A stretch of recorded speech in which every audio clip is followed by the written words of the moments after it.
4-2 Clemson just snuck by Syracuse last week, and Pitt pounded Virginia Tech 28-7. They're at 5-1. They're a 3-point favorite going into this game. Clemson has been a tough team to follow. You just don't know if they can score any points. They're 113th in scoring offense.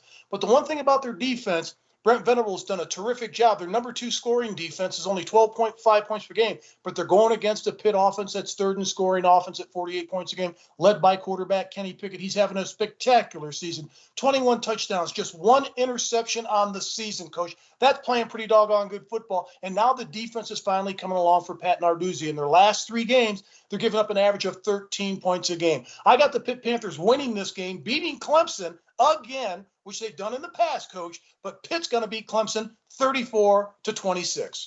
I watched the Clemson offensive football team against Syracuse the whole game. It's the first time I had a chance to see it. When you look at their quarterback, DJ, he's thrown 4 touchdowns this year. Last year, he threw 4 touchdowns in only 2 ball games. I was impressed with him. I think he's playing very, very well. However, their offensive line is not, Mark. They can't run the football at all. They don't give them much protection.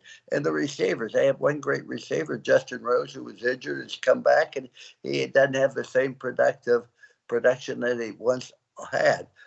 And when you look at Clemson, you say, how can they possibly win? And what's going to happen, Mark? They win because they play great defense. You mentioned number 2 in scoring.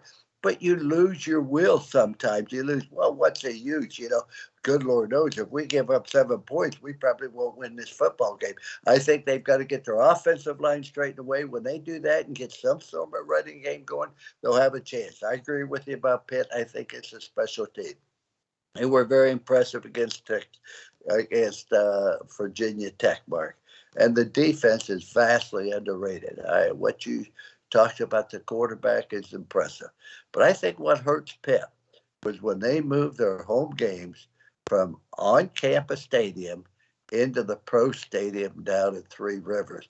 Because I know what it was like. You had to drive up that mountainous road and wind down. It took you forever to get to your locker room. And there was an atmosphere, the students, the enthusiasm. And now when I watch them on TV, it's not the same. This would be a great Pitt team. And Pitt has a great tradition. Going back to the 30s, they go to Johnny Majors. And when you were there, they're one of the best in the country. They might be one of the best in the country now. If they played at home, it would be much better. But I do predict Pittsburgh wins this game 24, Clemson 17.